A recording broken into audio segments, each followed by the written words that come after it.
Seorang juru parkir di sebuah kafe di kawasan Kemayoran, Jakarta mengamuk saat akan ditangkap oleh polisi yang menyamar. Preman lain yang melihat rekannya ditangkap kemudian menyerang petugas dan terjadi baku hantam antara petugas dengan preman. Ini tempatnya nih. Ini jagoannya ini nih. Dalam operasi ini, polisi menangkap 4 orang, 2 diantaranya mendapat tindakan tegas terukur di area parkir. Sementara 2 lainnya ditangkap saat akan bersembunyi di toilet kafe.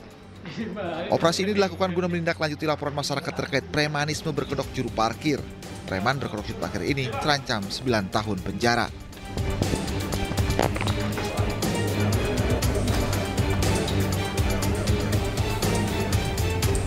Sementara itu, Polres Metro Jakarta Timur telah menangkap 157 orang preman dari sejumlah titik. Ratusan orang ini diamankan dari hasil operasi Berantas Jaya 2025 yang dilakukan dalam kurun waktu 11 hari terakhir. Dari 157 orang, 20 diantaranya ditahan dan proses hukum lantaran terbukti melakukan tindak pidana, sedangkan 137 orang lainnya dibina lantaran tidak ditemukan adanya unsur pidana. Polisi juga menyita barang bukti berupa senjata tajam, peralatan juru parkir, dan sejumlah uang tunai. Dari Jakarta, Tim Liputan iNews melaporkan.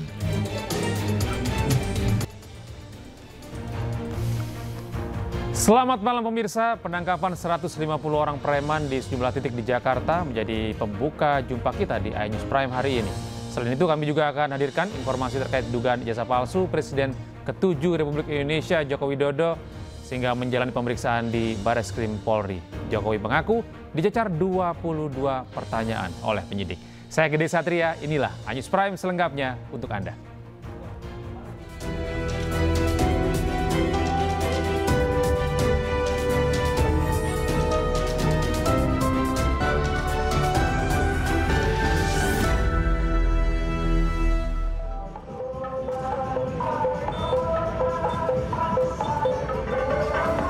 Masa aksi meninggalkan lokasi dengan serentak menggunakan sepeda motor yang dibawanya. Barrier yang sebelumnya dipasang di 2 arah Jalan Merdeka Selatan juga telah dievakuasi. Pengendara pun sudah bisa kembali mengakses Jalan Medan Merdeka Selatan. Namun hingga malam, petugas masih berjaga-jaga di kawasan Patung Kuda.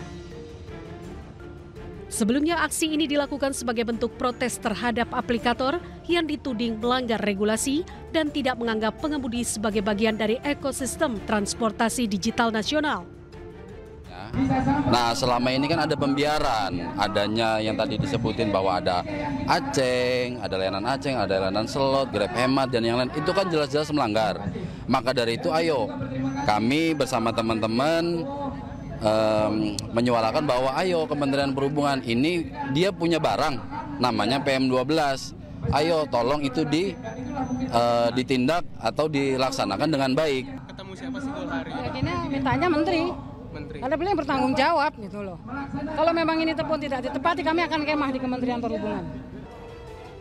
Unjuk rasa ini menagih ketegasan pemerintah selaku regulator untuk bertindak atas pelanggaran regulasi yang dilakukan sejak 2022. Dari Jakarta, Tim Liputan iNews melaporkan. Ya pemirsa, selain di Jakarta, unjuk rasa pengemudi ojek online juga digelar serentak di sejumlah daerah di Indonesia. Menuntut diturunkannya potongan aplikasi menjadi 10%. Mereka juga menuntut penerbitan Undang-Undang Transportasi Online. Di Purwakarta, Jawa Barat, pemirsa, ribuan pengemudi ojek online berangkat dari wilayah Sadang, kemudian menuju kantor pemerintah Kabupaten Purwakarta. Aksi ini sempat membuat arus lalu lintas dari arah Jakarta menuju Bandung sempat mengalami kemacetan. Kendaraan tidak bisa melintas karena terhalang oleh pengunjuk rasa.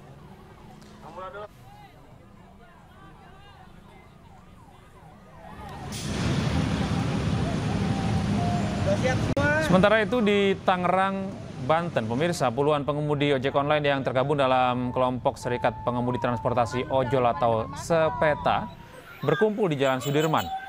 Mereka berkonvoi dari Tangerang menuju gedung Kementerian Perhubungan. Selain menuntut diturunkannya potongan aplikasi menjadi 10%, massa juga meminta pemerintah segera menerbitkan undang-undang transportasi online. Sementara itu, ratusan pengemudi ojek online yang tergabung dalam Frontal Jawa Timur melakukan long march di depan kantor Dinas Kominfo Surabaya, Jawa Timur. Para pengemudi ojol mendesak Dinas Kominfo Provinsi Jawa Timur segera memberikan sanksi terhadap para aplikator nakal yang kerap merugikan pengemudi ojol. Salah satunya kebijakan pemotongan presentasi bagi pengemudi hingga 40%. Selain menuntut agar perwakilan pengemudi ojol dilibatkan dalam pembahasan regulasi kebijakan, massa juga mendesak pemerintah untuk menekan aplikator. Ya, dari pagi tadi pemirsa, ribuan pengemudi ojek online menggelar aksi unjuk rasa secara serempak. Dalam aksinya mereka menyuarakan 5 tuntutan.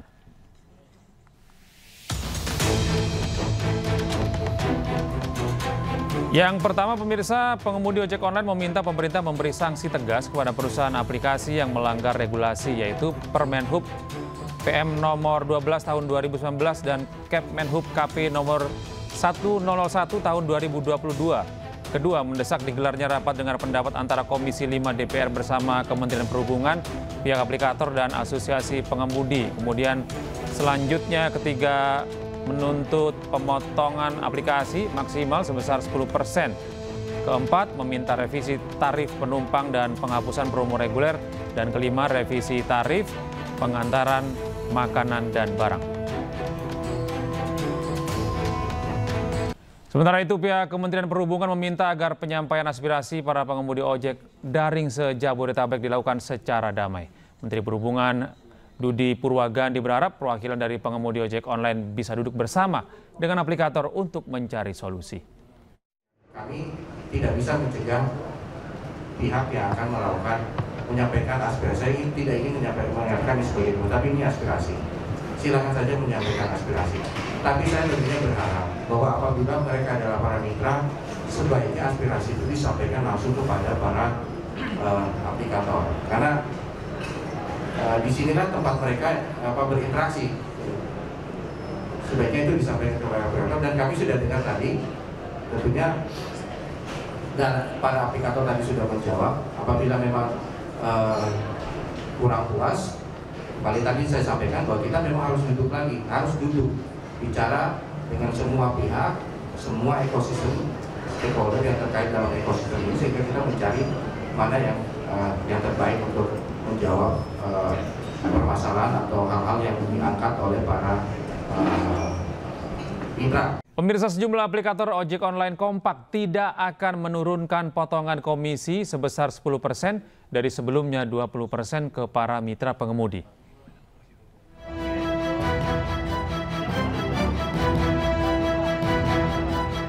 Penolakan potongan komisi diungkapkan oleh sejumlah aplikator ojek online saat berdiskusi bersama Menteri Perhubungan Dudi Purwagandi. Aplikator ojek online mengaku penetapan potongan komisi sebesar 20% diberikan sepenuhnya untuk promo pelanggan dan investasi pelanggan. Jika potongan komisi dari 20 menjadi 10% dilakukan, aplikator online menilai justru bisa menurunkan pendapatan mitra pengemudi. Kalau misalnya ini dari 20 potong 10, mungkin seakan-akan terlihatnya pendapatan per transaksi begitu ya Pak ya, pendapatan per transaksi setiap daripada mitra driver mungkin naik di transaksinya. Tapi kalau pengalinya jumlah transaksi yang didapatkan itu berkurang, itu kan yang kami takutkan, dan berdasarkan berkali-kali kita mencoba ini, itu pengalinya akan berkurang lebih curam dibandingkan kenaikan pendapatan per transaksi. Sehingga akibatnya adalah pendapatan akhir daripada driver itu take home pay gitu ya istilahnya, take home income-nya itu bisa lebih berkurang. Hari ini ribuan pengemudi ojek online menggelar unjuk rasa di berbagai daerah. Mereka menuntut para aplikator meringankan potongan komisi. Tim Liputan iNews melaporkan. Ya, kini kita beralih ke informasi lain pemirsa. TNI Angkatan Laut kembali menegaskan komitmennya untuk turut memerangi peredaran narkoba. Kali ini petugas memusnahkan narkoba seberat 2 ton senilai 7,5 triliun rupiah.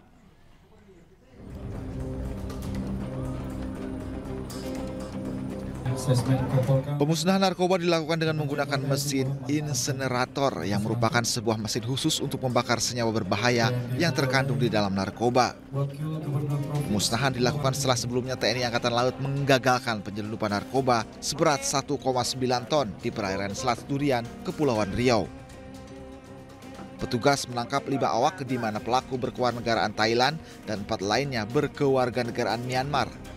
Barang bawaan yang mereka berusaha selundupkan adalah narkoba jenis sabu dan kokain. Khususnya pada kesempatan ini, di mana pada tanggal 13 Mei 2025 yang lalu, tim First Fleet Quick Response atau Fleet One Quick Response telah berhasil menangkap 5 tersangka yang merupakan warga negara asing yang diduga sebagai kurir pembawa narkoba. Kini kapal dan seluruh ABK serta barang bukti diamankan di dermaga Lanal Tanjung Balai Karimun untuk proses pemeriksaan dan hukum lebih lanjut. Tim Liputan iNews melaporkan. Sementara itu polisi mengungkap kasus peredaran narkotika di wilayah Jakarta Utara dengan mengamankan seorang pengedar narkoba di kawasan Teluk Penjaringan, Jakarta. Dari tangan pelaku, petugas menyita 2 buah paket narkoba yang berisikan ribuan butir ekstasi. Ada orang lagi di atas? Nggak ada orang lagi. Petugas Ditres Narkoba Polda Metro Jaya mengamankan pengedar narkoba berinisial JS di indekos di kawasan Teluk Gong, Penjaringan, Jakarta Utara.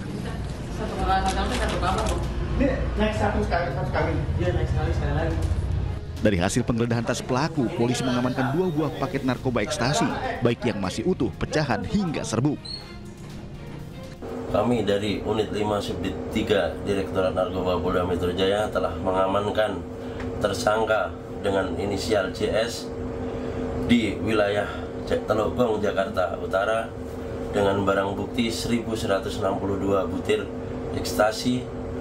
Dalam penangkapan tersebut kami telah menyelamatkan 1.000 jiwa. Saat ini JS ditahan di Mapolda Metro Jaya untuk pemeriksaan lebih lanjut. Dari Jakarta, Helmi Sajangbati, iNews melaporkan. Komisi Pemberantasan Korupsi menggeledah gedung Kementerian Tenaga Kerja Republik Indonesia. Penggeledahan ini terkait dengan dugaan suap pengurusan rencana penggunaan tenaga kerja asing di Kemnaker serta dugaan gratifikasi. Usai melakukan penggeledahan, penyidik KPK langsung meninggalkan gedung A Kementerian Tenaga Kerja Republik Indonesia di Jalan Gatot Subroto, Jakarta Selatan. Kali ini penyidik yang dikawal polisi bersenjata tak terlihat membawa koper yang biasa untuk menyimpan barang bukti. Sejumlah tas dibawa oleh penyidik KPK dari penggeledahan di lokasi. Juru bicara KPK, Budi Prasetyo, mengatakan total 8 orang telah ditetapkan sebagai tersangka dalam kasus dugaan suap tenaga kerja asing. Kasus ini merupakan perkara baru yang diusut oleh KPK. Hari ini tim KPK melakukan kegiatan penggeledahan di Kementerian Ketenagakerjaan. Penggeledahan terkait dengan penyidikan perkara dugaan suap pengurusan rencana penggunaan tenaga kerja asing di Kementerian Ketenagakerjaan serta dugaan gratifikasi. Sejauh ini KPK telah menetapkan beberapa pihak sebagai tersangka dalam perkara ini. Untuk detail hasil penggeledahan kami akan update nanti. Ini perkara baru, penyidikan baru. Saat ini sudah ada 8 orang yang ditetapkan sebagai tersangka dalam perkara ini. Sekali ingin saya sampaikan bahwa ini terkait dengan kasus yang sudah lama ya. Jadi tahun 2019 terkait dengan izin penggunaan tenaga kerja asing ya. Dan kasus ini berdasarkan pengaduan masyarakat bulan Juli tahun 2024. Termasuk juga mohon dicatat bahwa kita sebenarnya sudah mencopot orang-orang pejabat-pejabat yang diduga ya, terkait dengan kasus ini. Ya, dan proses selanjutnya tentu kita akan serahkan ke KPK. Menteri Keuangan Sri Mulyani Indrawati menyampaikan proyeksi pertumbuhan ekonomi Indonesia tahun 2026 berada di kisaran 5,2% hingga 5,8%. Pertumbuhan ekonomi 2026 akan dihadapkan pada berbagai dinamika global dan ketidakpastian yang meningkat.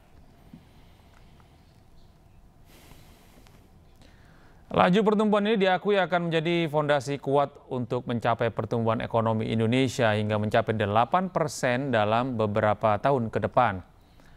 Sri Mulyani menyebut stabilitas harga, daya beli yang terjaga, serta peningkatan kesempatan kerja diharapkan mampu memperkuat konsumsi rumah tangga sebagai pendorong utama pertumbuhan ekonomi. Kebijakan fiskal 2026 juga akan terus didesain untuk mendukung akselerasi pertumbuhan ekonomi nasional, meningkatkan kesejahteraan rakyat dan menurunkan angka kemiskinan. Pertumbuhan ekonomi 2026 juga akan dihadapkan pada berbagai dinamika, gejolak, dan ketidakpastian.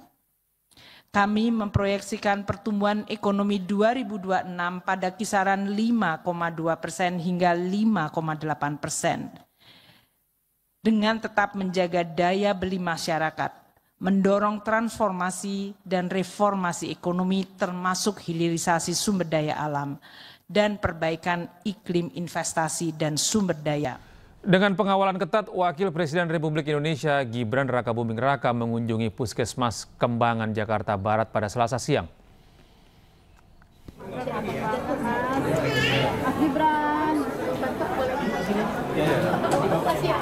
Selain melihat pelayanan di Puskesmas, Gibran juga turut berinteraksi dengan masyarakat yang ingin melakukan pemeriksaan kesehatan rawat jalan maupun rawat inap. Satu persatu warga, mulai dari anak-anak hingga orang dewasa yang tengah menunggu giliran dihampirinya.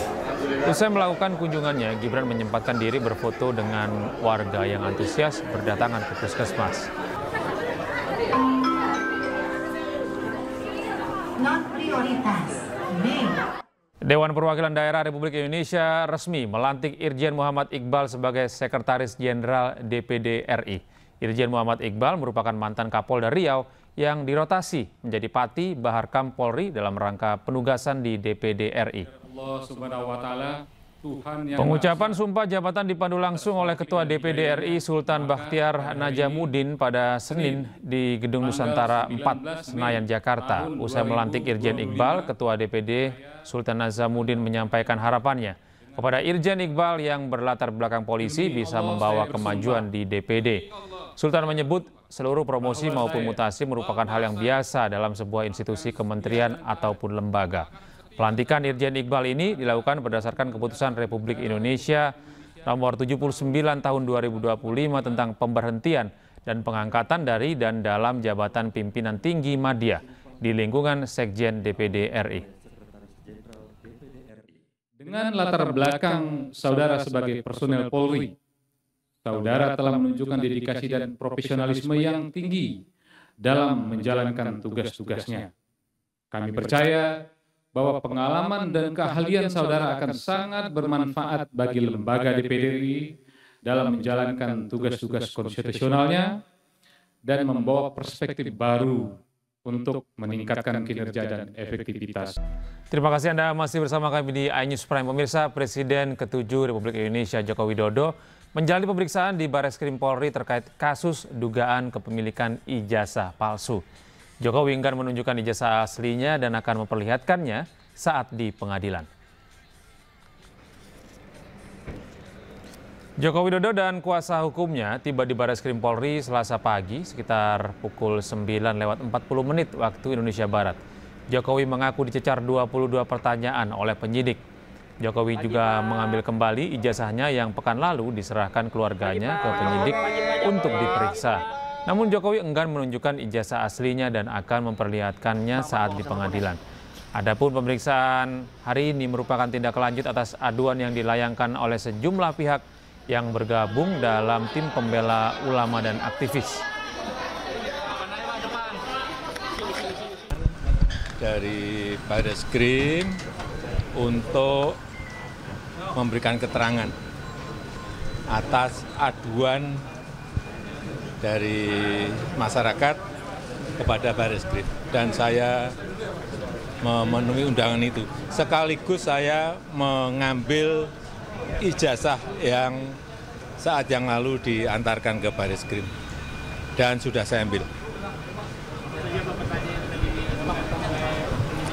Ada 22 pertanyaan yang tadi disampaikan, ya sekitar ijazah dari SD, SMP, SMA, sampai universitas, juga yang berkaitan dengan skripsi, dengan kegiatan saat mahasiswa saya di sekitar itu. Ya. Pak, itu kan tadi sekalian ambil ijazah. Sementara itu, apakah Joko Widodo menyerahkan ijazah asli atau fotokopi kepada polisi? Berikut dua pernyataan berbeda yang disampaikan oleh kuasa hukum Jokowi, Yakub Hasibuan, dengan Kabid Humas Polda Metro Jaya Kombes Pol Ade Arisyam Indradi di Jakarta. Itu hadir sebagai pihak yang diadukan atau pihak yang dilaporkan. Jadi ini sedikit berbeda sama yang di Polda terakhir. Di Polda itu Pak Jokowi sebagai pelapor atas dugaan tindak pidana pencemaran nama baik atau fitnah. Di sini Pak Jokowi diadukan sebagai terlapor.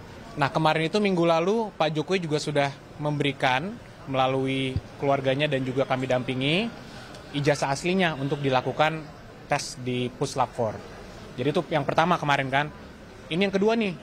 Tahap yang kedua adalah Pak Jokowi dimintakan keterangannya. Dan sebagaimana kita selalu sampaikan di awal, Pak Jokowi tentunya sangat menghormati, sangat mendukung proses hukum yang ada, dan sangat kooperatif jika dibutuhkan informasi atau dibutuhkan dokumen tambahan dalam rangka proses penyelidikan. Saat membuat laporan hingga saat ini ada beberapa barang bukti yang sudah diterima oleh penyelidik, antara lain ada satu buah flash disk berisikan 24 link video YouTube dan konten pada media sosial X, ya.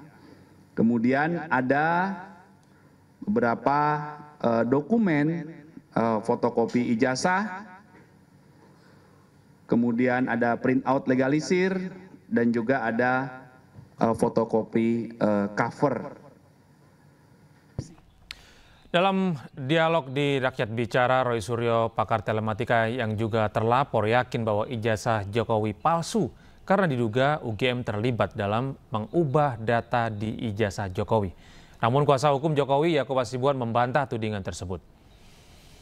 Ada alamannya UGM. Apa kaitannya menghapus dekan? Artinya gini, UGM pun tega gitu loh, mengubah sejarah yang seharusnya itu tidak dilakukan hanya demi mengikuti ijazah yang mungkin salah tulis. Oh gini, sebentar. Ya. Ini kan kaitan ke ijazah Pak Jokowi dong jadinya. Iya. Jadi tahun 80 harusnya dekannya adalah tahun bertem. Termasuk tahun 85 Pak Jokowi lulus. Iya, Dr. Insinyur Ahmad Sumitro pakai U. Oke, di ijazah tertulis, nggak tahu kan kita yang asli. Di ijazah tertulisnya bukan itu, tapi Prof. Ahmad Sumitro pun tertulisnya salah, Ahmad Soemitro. Oh, pernah lihat ijazahnya, Mas? Ini pernah lihat. Yang diposting itu, yang diposting. Oh, gitu. Sandi. Berarti belum pernah lihat ya? Kalau itu salah, ya berarti Sandi nanti salah. Ini Mas pernah lihat nggak? Mas pernah lihat? Pernah lah, jelas. Oke, ya udah nanti Mas ada nggak? Mas pernah nggak? Ada nggak di situ? Jawab dulu dong. Saya juga. Enggak lah, nggak usah. Tadi saya jawab, saya pernah lihat. Mas pernah lihat nggak? Oke, yang saya lihat. Nah ini. Ini yang saya lihat. Ini ijazahnya nggak, Mas? Sekarang gantian saya tanya. Ini ijazahnya nggak, Mas? Saya tidak harus menjawab itu karena ini semua sudah masuk ke proses. Karena ini semua sudah masuk proses hukum. Jadi Pak Jokowi sudah menyerahkan ijazah asli. Karena begini Mas, ini Mas Aiman yang sangat menarik begini. Ya, apa? Ijazah Pak Jokowi itu ijazah fisik. Ya. Tadi diserahkan fisik ya. Ya, bentuknya itu bukan ijazah elektronik ya. Ijazahnya fisik, bentuknya analog. Tapi selama ini ada orang-orang yang mengklaim sebagai ahli-ahli melakukan digital forensik. Seakan-akan barangnya ini adalah digital. Padahal barangnya ini analog. Nah ini yang mau kita pertanyakan juga. Selama ini yang diperiksa itu sebenarnya apa? Yang mendigitalkan siapa, Mas? Tunggu dulu, saya belum selesai, Mas. Oke. Source of documentnya itu apa? Jadi kan jelas nih, statement dari UGM clear bahwa ijazahnya itu adalah ijazah fisik. Tahun segitu juga belum dikeluarkan ijazah yang elektronik. Oke. Jadi tentunya forensiknya kalau mau dilakukan oleh ahli yang betul, yang benar, bersertifikasi, pastikan forensiknya juga fisik dong, analog. Tapi selama ini kan narasinya dilakukan menggunakan digital forensik aplikasi-aplikasi. Gitu. Sekarang saya tanya juga ke Mas Roy, boleh nggak barangnya ini analog, fisik, source-nya fisik ya, dokumen aslinya dilakukan digital? Oke. Mas pernah lihat nggak? UGM pun menampilkan ini. UGM pun menampilkan ini pada saat acara di Fakultas Kehutanan UGM dihadiri oleh lulusan-lulusannya. Foto yang sama. Foto yang sama.